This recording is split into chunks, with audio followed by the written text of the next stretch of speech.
Hello students, welcome back on my YouTube channel, and in this video we will discuss about chapter 13 of 12th class chemistry, name is amine, and this is the lecture number 2. इससे पहले मैं lecture number 1 upload कर चुका हूँ जिसमें मैंने nomenclature और amines की कुछ preparations की बात की थी। इस lecture में भी हम preparation की बात करेंगे और उसके बाद हम बात करेंगे physical property in which we will deal with solubility of amine, boiling point of amine and basicity of amine. So let's start. The next section is reduction of amide. हम amide को reduce करा करके भी amines को form कर सकते हैं। ठीक है, हम amide को दो तरीके से reduce कर सकते हैं and उन दो तरीके में से ये first method है। amide का जनरल फॉर्मूला क्या होता है बेटा? amide का जनरल फॉर्मूला होता है RCONH2। ठीक है, जिसमें ये CONH2 is the functional group of amide. ठीक, जब हम इसे लिथियम अल्मीनियम हाइड्राइड यानी LiAlH4 से ट्रीट कराते हैं तो एमाइड रिड्यूस होकर के सेम कार्बन वाला एमाइन फॉर्म करता है। तो इसमें आपको यहां ध्यान रखना है कि CONH2 will be convert into CH2NH2। ठीक है, नंबर ऑफ कार्बन सेम रहने चाहिए। सो general formula will be RCONH2 lithium aluminium hydride से सेपरेट कराया, okay, in presence of water. तो यहाँ पर आपका क्या फॉर्म होगा? CO को CH2 में कन्वर्ट कर दीजिए, ये जो CO है इसे CH2 में कन्वर्ट कर दीजिए और NH2 यहाँ पर है। ठीक है, तो सेम कार्बन वाला एमाइन फॉर्म होगा, ये ध्यान रखना है। Next is Gabriel element synthesis. इस रिएक्शन में हम एलिमेंट से एलिफेटिक प्राइमरी एमाइन बना सकते हैं, केवल aliphatic primary amine, not aromatic primary amine. ठीक है, एरोमेटिक एमाइंस यहां से नहीं बनेगा। थैलिमाइड क्या होता है? This is your phthalimide, this is phthalimide, phthalimide का फॉर्मूला है। थैलिमाइड को हम केवल से ट्रीट कराते हैं तो थैलिमाइड का सॉल्ट बनेगा। पहले ये जो नाइट्रोजन के साथ हाइड्रोजन अटैच है यहाँ पर इस पोजीशन पे, इसे क्या करता है? OH माइनस, OH माइनस कहां से है? KOH से आया। OH माइनस इसे एब्स्ट्रैक्ट कर लेगा। ठीक है, इसे H प्लस को एब्स्ट्रैक्ट कर लेगा तो हमारे पास क्या बचा? हमारे पास ये सब्सटेंस बचता है। ठीक है, थैलिमाइड एनाइन फॉर्म होगा। यहाँ पर नाइट्रोजन से H प्लस हट गया तो नाइट्रोजन पर क्या चार्ज आ जाएगा? N माइनस, माइनस चार्ज आ जाएगा। This is phthalimide A9. और यहाँ पर ये जो आपने अल्काइल KOH यूज करा है इसका कैटायन यानी K प्लस इसके साथ अटैच हो जाएगा तो ये थैलिमाइड सॉल्ट बन गया। ओके, अब इसके बाद का जो स्टेप है वो इंपॉर्टेंट है, क्योंकि मान लीजिए अगर आपको प्राइमरी एमाइन RNH2 टाइप का बनाना है, ठीक है, यानी NH2 के साथ आपको ये R एल्काइल ग्रुप लगाना है, तो यहां पर आपको एल्काइल हैलाइड भी सेम एल्काइल ग्रुप वाला लेना पड़ेगा, यानी RX लेना पड़ेगा। ये दोनों R क्या होने चाहिए? ये दोनों सेम होने चाहिए। Okay, for example you want to prepare CH3NH2, आप CH3NH2 फॉर्म करना चाहते हैं, मीथेन अमाइन फॉर्म करना चाहते हैं, तो आपको अल्काइल हैलाइड कौन सा लेना पड़ेगा? CH3Cl ले लीजिए या CH3Br ले लीजिए। ठीक है, मिथाइल ग्रुप सेम होना पड़ेगा। तो यहां पर आप लेते हैं RX। ठीक है, RX से ट्रीट कराते हैं इस थैलामाइड के सॉल्ट को। तो होता क्या है? दिस बॉन्ड इज पोलर, तो बॉन्ड के इलेक्ट्रॉन हैलोजन की तरफ शिफ्ट हो जाएंगे और यहाँ पर जो R पॉजिटिव डेवलप होगा उस पर कौन अटैक करेगा? उस पर ये थैलिमाइड का एनायन अटैक कर देगा और N और R के बीच यहाँ पर कोवेलेंट बॉन्डिंग हो जाएगी, CO N R। ठीक है, ये चीज फॉर्म होगा, तो इसलिए ये स्टेप इंपॉर्टेंट है। इसके बाद क्या है? आप हाइड्रोलाइसिस करा दीजिए,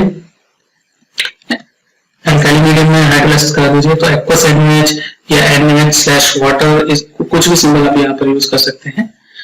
ठीक, after the hydrolysis you will get this by product COON में potassium salt of sodium salt of phthalic acid आपको मिल जाएगा और यहाँ पर आपका ये RN वाला पार्ट निकल के तो हाइड्रोजन इसके साथ जुड़ जाएंगे, प्राइमरी एमाइन बनेगा। प्राइमरी एमाइन मिल जाएगा। ठीक, नाउ अब बात आती है कि इस मेथड से हम एरोमेटिक प्राइमरी एमाइन क्यों नहीं फॉर्म कर सकते, and this is a question also, ये सीबीएसई बोर्ड एग्जाम में पूछा हुआ है कि why Gabriel phthalimide synthesis can not be used for the preparation of aromatic primary amine. तो देखिए बेटा, यहाँ पर जैसे कि मैंने बताया, ये वाला स्टेप क्या है, इंपॉर्टेंट है, इधर वाला। ठीक है, अगर आपको प्राइमरी एरोमेटिक एमाइन बनाना है, लेट सपोज ये बनाना है, एनिलीन बनाना है, तो ऑब्वियसली बात है आपको RX यानी अल्काइल हैलाइड कौन सा लेना पड़ेगा, ये वाला। ठीक है, क्लोरोबेंजीन या ब्रोमोबेंजीन में से कोई एक चीज लेनी पड़ेगी। और हम जानते हैं कि जो एराइल हैलाइड है वो न्यूक्लियोफिलिक सब्स्टिट्यूशन शो नहीं करते हैं। ठीक है, they cannot undergo nucleophilic substitution very easily, बहुत ड्रास्टिक कंडीशन में शो करेंगे। तो इसलिए यहाँ पर अगर हम बेंजीन क्लोराइड लेते हैं तो न्यूक्लियोफिलिक सब्स्टिट्यूशन होगा नहीं होगा, अगर न्यूक्लियोफिलिक सब्स्टिट्यूशन नहीं होगा तो आगे वाला प्रोडक्ट भी फॉर्म नहीं होगा। So that is the reason why we cannot form the aromatic primary amine. ठीक है, so you can see here the answer. Aromatic primary amine cannot be prepared by this method because aryl halide do not undergo nucleophilic substitution with the anion formed by thaliamide. अब thaliamide कौन सा anion form करता है, ये वाला anion जो अभी हमने यहाँ पर फर्स्ट स्टेप में बनाया था।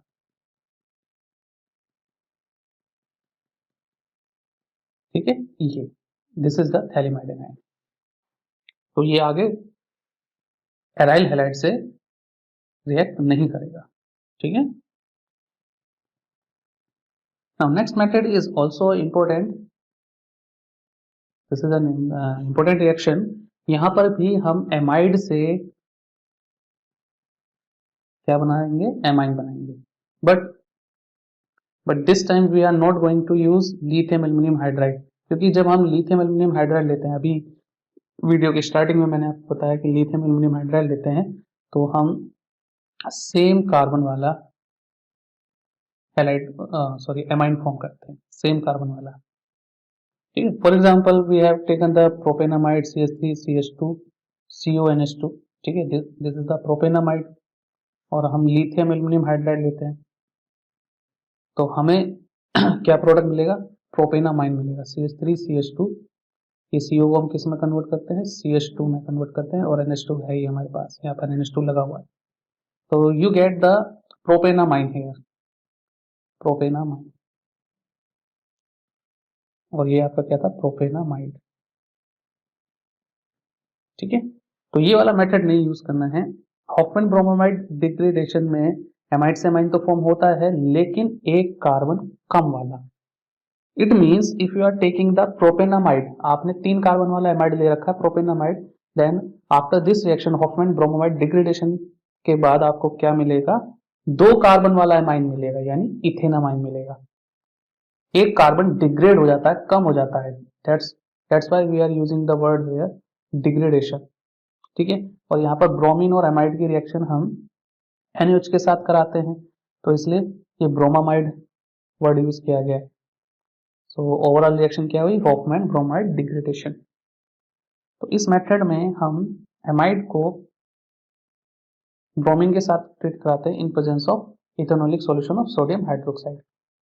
ये दोनों रिएजेंट मिलकर के, ब्रोमीन और NaOH रिएजेंट मिलकर के क्या फॉर्म करते हैं, NaOBr फॉर्म करते हैं। ठीक है, NaOBr फॉर्म करेंगे। ये NaOBr क्या करेगा, यहाँ पर एक कार्बन कम वाला एमाइन फॉर्म कर देगा, RNH2। ये CO हमें यहाँ से हटा देना, रिमूव कर देना, तो क्या बच गया यहाँ पर, सिर्फ R और NH2 बच गया। ठीक है, RNH2, this is our primary amine, this is also primary amine. और यहाँ पर बाई प्रोडक्ट होते हैं Na2CO3, twice of NaBr, twice of water molecule, ये बाई प्रोडक्ट है। ठीक है बेटा, फॉर एग्जाम्पल एक एग्जाम्पल लेते हैं, let me raise this things. तो हमारे पास यहाँ पर क्या है, हमारे पास है इथेनामाइड, 2 कार्बन है, इथेनामाइड 1 2 2 कार्बन है, और ये फंक्शनल ग्रुप CnH2 हमारे पास ये है। ठीक है, we are treating it with bromine and NaOH, so क्या बना, NaOBr बना, ठीक है, NaOBr बना। तो अब यहाँ पर क्या प्रोडक्ट मिलेगा, यहाँ 2 कार्बन है तो यहाँ पर एक कार्बन वाला एमाइन बन जाएगा, CH3 बचेगा और CO हटा देना है, NH2 लगाना है, CH3NH2, ठीक है। This is our the major product. Short note लिखने को आता है तो आपको बाई प्रोडक्ट भी लिखना है, बाई प्रोडक्ट हो जाएगा यहाँ पर same, Na2CO3 twice of NaBr and twice of water। अच्छा, ये चीज ध्यान रखनी है, जरूरी नहीं कि आपको Br2 NaOH दे, आपको ऐसे भी दे सकते हैं। लेट्स सपोज आपको प्रोपेनामाइड या प्रोपेनामाइड ना लेकर के हम ले लेते हैं बेंजामाइड ले लेते हैं। बेंजामाइड क्या होता है, बेंजीन रिंग के ऊपर CuNH2, ठीक है। वो डायरेक्टली आपको किससे ट्रीट करा देते हैं, NaOBr से, NaOBr से ट्रीट कराते हैं। तो इसका मतलब भी यहाँ पर हॉफमैन ब्रोमाइड डिग्रेडेशन ही होगा। ये जो रिएजेंट है ये हॉफमैन ब्रोमाइड डिग्रेडेशन का ही है, ठीक है। ये कहाँ से फॉर्म हुआ है, by the reaction with NaOH and Br2। तो यहाँ पर आपको प्रोडक्ट क्या मिल जाएगा, CO हटा दीजिए तो बेंजीन के साथ सीधा डायरेक्टली NH2 लगेगा, यानी एनिलीन आप फॉर्म कर लेंगे। इस मेथड से हम प्राइमरी एरोमेटिक एमाइन भी फॉर्म कर सकते हैं, ठीक। Now we will discuss about some physical property of amine, जिसमें सबसे पहले आता है सॉल्युबिलिटी। तो देखिए भाई, एमाइन में ये जो NH2 फंक्शनल ग्रुप है, यहाँ पर है नाइट्रोजन और लोन पेयर, ठीक है। तो they can form the hydrogen bonding with oxygen of water molecule. NH2 के जो हाइड्रोजन हैं वो वाटर मॉलिक्यूल के ऑक्सीजन के साथ हाइड्रोजन बॉन्डिंग फॉर्म कर सकते हैं, तो इसीलिए ये वाटर में क्या है, सॉल्युबल है। बट ये जो एल्काइल पार्ट है ये वाटर में सॉल्युबल नहीं होता, ये हाइड्रोफोबिक पार्ट है। तो जैसे जैसे एल्काइल पार्ट बढ़ता जाएगा, इट मींस जैसे जैसे मोलर मास बढ़ता जाएगा एमाइंस का, वैसे वैसे एमाइंस की सॉल्युबिलिटी भी कम होती जाएगी। और यही वजह है कि जो हायर एमाइंस है they are finally insoluble in water, okay. Amines alkyl part होने की वजह से अल्कोहल, ईथर और बेंजीन जैसे ऑर्गेनिक सॉल्वेंट में भी सॉल्युबल है। Now let's talk about the boiling point। तो देखिए, अगर मैं प्राइमरी एमाइन की बात करूं, फंक्शनल, इसका जनरल फॉर्मूला है RNH2, ठीक है। सेकेंडरी एमाइन की बात करूं तो RNHR डैश कर लीजिए, और टर्शरी का RNR dash R double dash, ठीक है। ये तीन, ये डैश लगाने का मतलब है कि ये सिमिलर भी हो सकता है, डिफरेंट भी हो सकते हैं। तो you can see that primary amine में यहाँ पर 2 हाइड्रोजन है, तो हाइड्रोजन बॉन्डिंग का एसोसिएशन, यहाँ इंटरमोलिकुलर एसोसिएशन देखने को मिलता है। यहाँ पर भी सेकेंडरी एमाइन में भी 1 हाइड्रोजन है, तो यहाँ पर भी हाइड्रोजन बॉन्डिंग होती है। बट प्राइमरी एमाइन के कंपेरिजन ये एसोसिएशन हाइड्रोजन बॉन्डिंग के थ्रू जो ये इंटरमोलिकुलर एसोसिएशन हो रहा है वो कम होता है। डेट्स वाई प्राइमरी का बॉइलिंग पॉइंट सेकेंडरी एमाइन से ज़्यादा होता है, और टर्शरी में कोई हाइड्रोजन नहीं है तो इंटरमोलिकुलर एसोसिएशन एब्सेंट होता है। दैट्स वाई टर्शरी का बॉइलिंग पॉइंट सेकेंडरी के कंपेरिजन में कम है। तो आइसोमेरिक एमाइन की अगर मैं बात करूं तो आइसोमेरिक एमाइन में सबसे ज्यादा बॉइलिंग पॉइंट है प्राइमरी का, उससे कम सेकेंडरी का, सबसे कम टर्शरी का, okay. so that's all about the boiling point of amines। now we will move to the basic character of amine। amine basic क्यों है नेचर में, सबसे पहले इस बात को जान लीजिए। चाहे प्राइमरी एमाइन हो, सेकेंडरी एमाइन हो, सबके पास नाइट्रोजन के ऊपर क्या है, लोन पेयर है, ठीक है। तो ये लोन पेयर क्या है, इलेक्ट्रॉन डेफिशिएंट स्पीसीज को डोनेशन के लिए अवेलेबल रहते हैं। इट मींस जो एमाइन है वो इलेक्ट्रॉन डोनर की तरह एक्ट करते हैं, और इलेक्ट्रॉन डोनर का मतलब हुआ लेविस कॉन्सेप्ट के अकॉर्डिंग ये लेविस बेस है, ठीक है। These are basic in nature, ठीक है। तो हम बेसिसिटी यहाँ पर मेजर करेंगे केबी के टर्म्स में। केबी की वैल्यू जितनी ज्यादा, जितनी हायर होगी केबी की वैल्यू, केबी क्या है, डिसोसिएशन कांस्टेंट ऑफ बेस, तो more will be the basicity, more will be the basicity, ठीक है। और पीकेबी के टर्म्स में भी हम इसे मेजर कर सकते हैं। पीकेबी क्या है, पीकेबी होता है माइनस लॉग केबी, ठीक है। तो इसका मतलब ये हुआ माइनस लग रहा है, तो पी के बी की वैल्यू जितनी ज़्यादा लोअर होगी उतनी ज़्यादा के बी की वैल्यू होगी और उतनी ज़्यादा बेसिसिटी हुई किसकी, एम आई। ठीक है, तो इन दो बातों को थोड़ा ध्यान रखना। के बी के टर्म्स में बात करूँ तो के बी की वैल्यू जितनी हायर उतनी ज़्यादा बेसिसिटी, पी के बी के टर्म्स में बात करूंगा तो पी के बी की वैल्यू जितनी कम होगी उतनी ज़्यादा बेसिक, क्योंकि यहाँ पर माइनस लगा है ना, तो ये अपोजिट एक्ट करेंगे दोनों। नाउ एलिफैटिक एमाइंस की अगर मैं बात करूं तो एलिफैटिक एमाइन जो है वो स्ट्रॉन्गर बेस होते हैं किसके कंपैरिजन में, अमोनिया NH3 के कंपैरिजन में, क्योंकि NH3 के पास भी लोन पेयर है और अमाइन में भी नाइट्रोजन के ऊपर लोन पेयर है। बट ये जो एल्काइल ग्रुप है ये इलेक्ट्रॉन डोनेटिंग है नेचर में, किसकी वजह से, पॉजिटिव इंडक्टिव इफेक्ट की वजह से, प्लस आई इफेक्ट की वजह से ये क्या है, इलेक्ट्रॉन डोनेटिंग होते हैं नेचर में। तो इसी वजह से नाइट्रोजन के ऊपर इलेक्ट्रॉन डेंसिटी क्या होती है, बढ़ जाती है। इलेक्ट्रॉन डेंसिटी बढ़ेगी तो इसका मतलब लोन पेयर नाइट्रोजन उतनी इजीली डोनेट कर सकता है, रेडली अवेलेबल है for the protonation. So that is the reason why amines are more basic than ammonia. और एमाइंस में भी मैं बात करूं तो सबसे ज्यादा बेसिक होता है टर्शरी, क्यों, क्योंकि उसके पास तीन तीन एल्काइल ग्रुप है डोनेशन के लिए। फिर उससे कम बेसिक होगा सेकेंडरी एमाइन, दो दो एल्काइल ग्रुप होता है यहाँ पर डोनेशन के लिए, इलेक्ट्रॉन डोनेशन के लिए। और उससे कम बेसिक होगा प्राइमरी एमाइन, क्योंकि एक ही एल्काइल ग्रुप है यहाँ पर। ठीक है, तो इलेक्ट्रॉन डेंसिटी यहाँ पर सेकेंडरी और टर्शरी के कंपेरिजन में कम होगी ऑन द नाइट्रोजन एटम, और उससे कम किसकी होगी, अमोनिया की होगी। ठीक है, तो ये हो गया बेसिसिटी का order.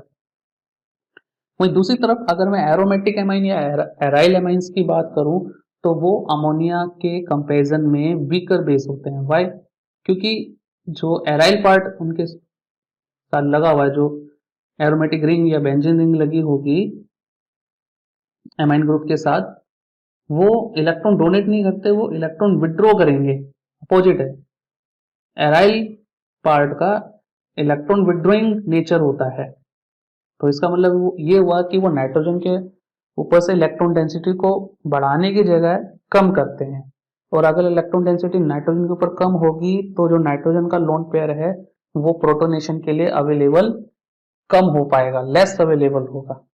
That is the reason कि why aryl amines are less basic than ammonia. So overall order अगर मैं बताऊं तो ओवरऑल ऑर्डर हो गया टर्शियरी अमाइन, सेकेंडरी अमाइन उससे कम, प्राइमरी अमाइन उससे कम, फिर उससे कम हो गया अमोनिया, और अमोनिया से भी कम होता है बेसिक एराइल अमाइन। ठीक है, तो ये ओवरऑल ऑर्डर हो गया। तो एक बात यहाँ पर ये भी बता देते हैं कि किस तरीके से नाइट्रोजन की इलेक्ट्रॉन डेंसिटी को बेंजीन रिंग कम करता है। क्योंकि जो नाइट्रोजन के ऊपर लोन पेयर है वो रेजोनेंस में पार्टिसिपेट करता है, और उस रेजोनेंस की वजह से नाइट्रोजन के ऊपर क्या होता है, इलेक्ट्रॉन डेंसिटी कम हो जाती है। तो देखिए ये है एनिलीन, एनिलीन ले लेते हैं एग्जांपल के तौर पे, एनिलीन लिया तो ये लोन पेयर क्या है, ये रेजोनेंस में पार्टिसिपेट कर लेगा। किस तरीके से, कुछ इस तरीके से, ये जो पाई पाई इलेक्ट्रॉन है ये कार्बन पे शिफ्ट होंगे, ये पाई इलेक्ट्रॉन कार्बन पे शिफ्ट हो जाएगा इस वाले कार्बन पे, तो यहाँ आएगा नेगेटिव चार्ज, और इस ऊपर वाले कार्बन पे आ जाएगा पॉजिटिव चार्ज। तो जैसे ये कार्बन पॉजिटिवली चार्ज होगा ये नाइट्रोजन के लोन पेयर को अपनी तरफ अट्रैक्ट कर लेगा। Okay, so the structure be like this, यहाँ पर आ जाएगा नेगेटिव चार्ज इस वाले कार्बन पे, इस वाले कार्बन पे आया पॉजिटिव चार्ज, तो इसने लोन पेयर को अट्रैक्ट कर लिया और यहाँ पर बॉन्ड बन जाएगा, और नाइट्रोजन ने लोन पेयर का डोनेशन करा तो उसके ऊपर आ जाएगा पॉजिटिव चार्ज। सो नाइट्रोजन के ऊपर यहाँ पर पॉजिटिव चार्ज आया, इसका मतलब नाइट्रोजन की इलेक्ट्रॉन डेंसिटी यहाँ पर क्या हो रही है, डिक्रीज हो रही है। बेंजीन रिंग क्या कर रहा है, नाइट्रोजन से लोन पेयर विड्रॉ कर रहा है। That's why the basicity will be decrease in case of aromatic amine in comparison to ammonia. Further अगर मैं सब्स्टिट्यूटेड एनिलीन की बात करता हूं, aniline is the benzene amine, ये स्ट्रक्चर है एनिलीन का। अगर मैं एनिलीन के साथ कोई इलेक्ट्रॉन रिलीजिंग ग्रुप लगाता हूँ, यानी इलेक्ट्रॉन डोनेट करने वाला ग्रुप लगाता हूँ, जस्ट लाइक मिथॉक्सी ग्रुप या कोई एल्काइल ग्रुप जैसे मिथाइल, इथाइल, ये सब लगाता हूँ, तो वो क्या करते हैं, ये बेसिक स्ट्रेंथ को बढ़ाएंगे, किसकी, एनिलीन की. It means if I am comparing an substituted aniline which have electron donating group या इलेक्ट्रॉन रिलीजिंग ग्रुप, जैसे मैंने यहाँ पे एनिलीन पे मिथॉक्सी ग्रुप लगा दिया यहाँ पर, ठीक है. तो मिथॉक्सी ग्रुप का इलेक्ट्रॉन डोनेशन का नेचर है, तो ये क्या करेगा, ये कुछ इलेक्ट्रॉन डेंसिटी बढ़ाएगा, नाइट्रोजन के लोन पेयर की इलेक्ट्रॉन डेंसिटी कुछ ना कुछ बढ़ाएगा. So this type of aniline will be more basic than normal aniline. और अगर एनिलीन के ऊपर इलेक्ट्रॉन विड्रॉइंग ग्रुप लग रहा है, just like carboxylic group, nitro group, जैसे नाइट्रो ग्रुप मान लेते हैं, तो इनका नेचर होता है इलेक्ट्रॉन विड्रॉ करना. एक तो एराइल रिंग ही NH2 से ये लोन पेयर विड्रॉ कर रहा है, ऊपर से ये इलेक्ट्रॉन विड्रॉइंग ग्रुप लगा है, तो it will be less basic in comparison to aniline. Less basic, ये हो जाएगा मोर बेसिक. ठीक.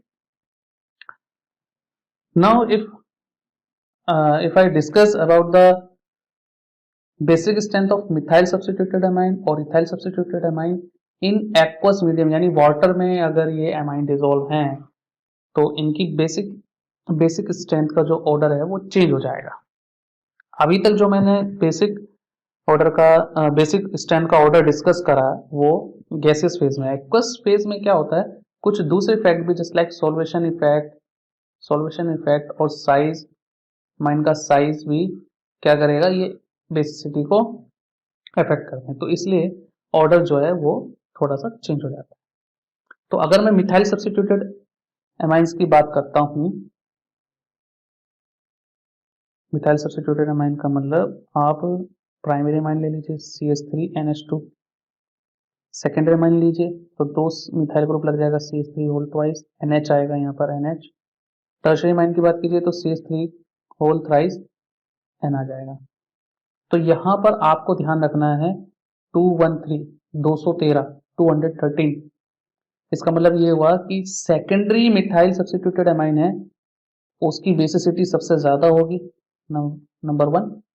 फिर प्राइमरी की उससे कम होगी, ठीक है, डिक्रीजिंग ऑर्डर में है ये, प्राइमरी की उससे कम होगी, और सबसे कम मिथाइल सब्स्टिट्यूटेड के केस में टर्शरी हो जाएगी. वहीं दूसरी तरफ अगर मैं इथाइल सब्स्टिट्यूटेड एमाइन की बात करता हूँ C2H5NH2, C2H5 whole twice NH, C2H5 whole thrice N. तो यहां पर आपको ऑर्डर ध्यान रखना है 231, ये ऑर्डर हो जाएगा. It means secondary ethyl substituted amine की बेसिसिटी सबसे ज्यादा है, फिर उसके बाद टर्शरी की है, सेकंड नंबर पे टर्शरी आ जाएगा, और सबसे कम प्राइमरी के थर्ड नंबर पे प्राइमरी इथाइल सब्स्टिट्यूटेड अमाइन आ जाएगा. तो आप ये नंबर ध्यान रख सकते हैं, मिथाइल के लिए 213 और इथाइल सब्स्टिट्यूटेड अमाइन के लिए 231. ये एक्वस स्टेट में बेसिसिटी का ऑर्डर बताने का काम आएगा. ठीक है, ये चीज है बेटा. सो आज के लेक्चर में बस इतना ही. Thanks for watching my video and please like, comment, subscribe and share with your friend. Tata, bye bye.